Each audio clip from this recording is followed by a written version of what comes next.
여러분은 방금 챗GPT가 수학 문제와 과학적 개념을 어떻게 해결하고 설명하는지 보셨습니다. 이제 챗GPT가 텍스트 기반의 AI에서 한 걸음 더 나아가 복잡한 수학 문제를 해결하고 과학적 개념을 명확하게 설명할 수 있는 능력을 갖추었다는 것을 알게 되셨을 것입니다. 이러한 챗GPT의 능력을 활용하여 다양한 유형의 문제를 출제하는 방법을 실습해 보겠습니다. 오늘 강의에서는 챗GPT를 활용한 문제 풀이를 다룹니다. 이 강의는 실질적인 문제 출제 기술을 향상시키는 데 중점을 두고 있습니다. 오늘 다룰 주요 내용은 다음과 같습니다. 단답형 문제 출제, 사지선다형 문제 출제, 주관식 문제 출제, OX 퀴즈 출제, 각 문제 유형별로 실습 예시를 통해 챗GPT를 활용하는 구체적인 방법을 보여드리겠습니다. 그럼 바로 첫 번째 주제인 단답형 문제 출제로 시작하겠습니다. 단답형 문제는 특정 주제에 대한 핵심 개념을 간단하게 평가할 수 있는 효과적인 방법입니다. 챗GPT를 활용하여 이러한 문제를 출제할 때 프롬프트를 정확하게 작성하는 것이 중요합니다. 단순하고 기초적인 프롬프트를 만들어 보겠습니다. 예를 들어, 미생물학에서 페니실린의 역할에 대해 두세 문장으로 단답형 문제를 만들어 주세요. 난이도가 낮은 단답형 문제를 출제할 때 이런 프롬프트를 사용할 수 있습니다.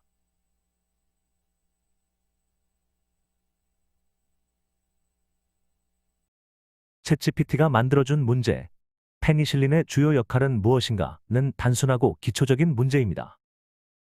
실제 대학교 학생을 위한 시험 문제로는 적절하지 않죠. 이는 프롬프트가 정교하고 구체적이지 않기 때문에 GPT에게 얻을 수 있는 응답도 구체적일 수 없기 때문입니다. Garbage in, garbage out. 프롬프트가 명확하고 구체적이지 않으면 챗GPT의 응답도 부정확하고 모호해질 수 있습니다.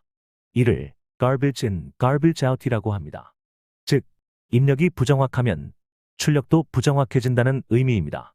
이제 GPT에게 제공했던 프롬프트를 미세 조정하여 실제 교육 현장에서 사용할 수 있는 프롬프트를 만들어 보겠습니다. 문제를 더 구체적이고 적절하게 만들기 위해 다음과 같은 사항을 챗GPT에게 제공할 수 있습니다.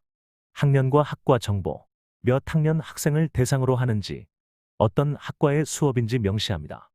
과목의 성격, 교양 수업인지 전공 수업인지, 그리고 수업의 주된 목표와 범위를 설명합니다. 난이도 설정, 문제의 난이도를 명확히 지정합니다.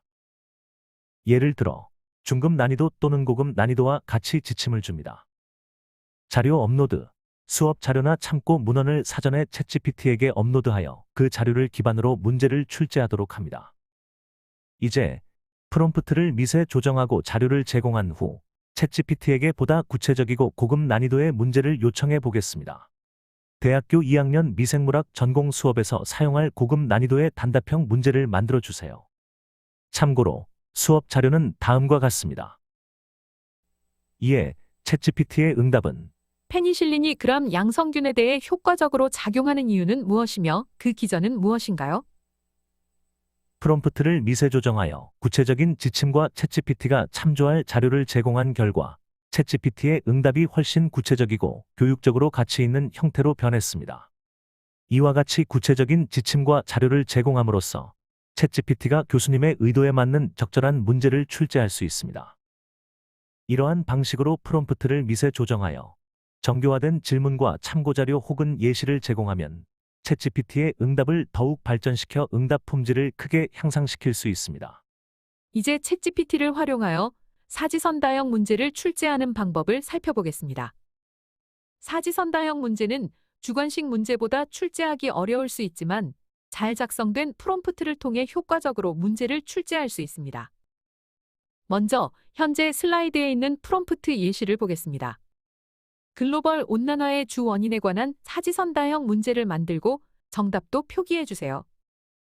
글로벌 온난화의 주 원인에 관한 사지선다형 문제와 그 정답을 알려주세요. 글로벌 온난화의 주 원인에 관한 사지선다형 문제를 작성하고 정답을 표기하며 설명을 추가해 주세요. 이 프롬프트들은 모두 동일한 응답을 생성할 것입니다. 왜냐하면 질문의 핵심 내용과 요구 사항이 거의 동일하기 때문입니다. 이렇게 동일한 응답이 나오는 프롬프트를 제시한 이유는 다양한 표현을 사용해도 맥락이 동일하면 동일한 맥락의 응답을 얻을 수 있다는 것을 설명드리기 위함입니다.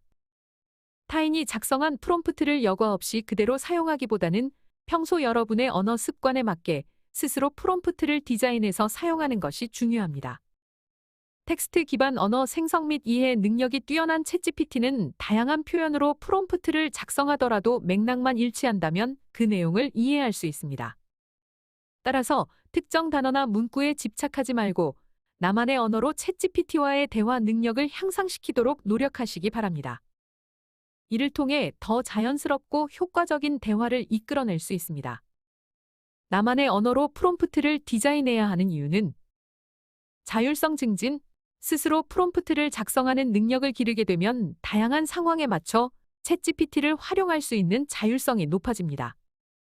창의성 향상, 프롬프트를 디자인하는 과정에서 학습자들이 창의성을 발휘하게 되어 더 풍부하고 다양한 응답을 이끌어낼 수 있습니다.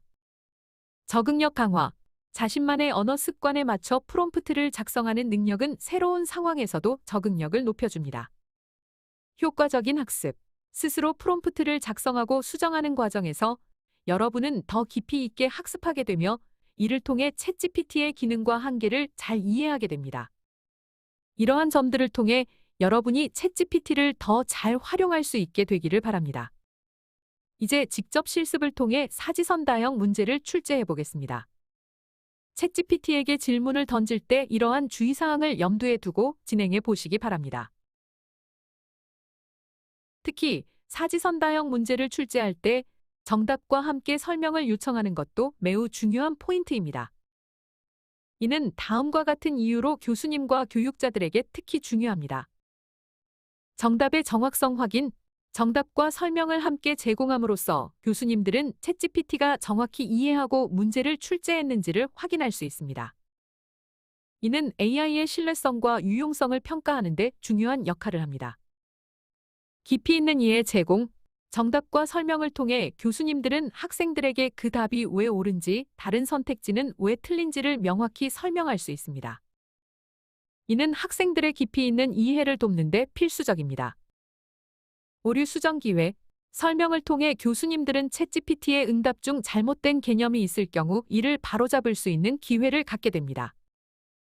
이는 교육 과정에서 매우 중요한 요소입니다. 비판적 사고 촉진, 교수님들이 챗GPT의 설명을 검토하고 이해하는 과정에서 비판적 사고를 더욱 발전시킬 수 있습니다.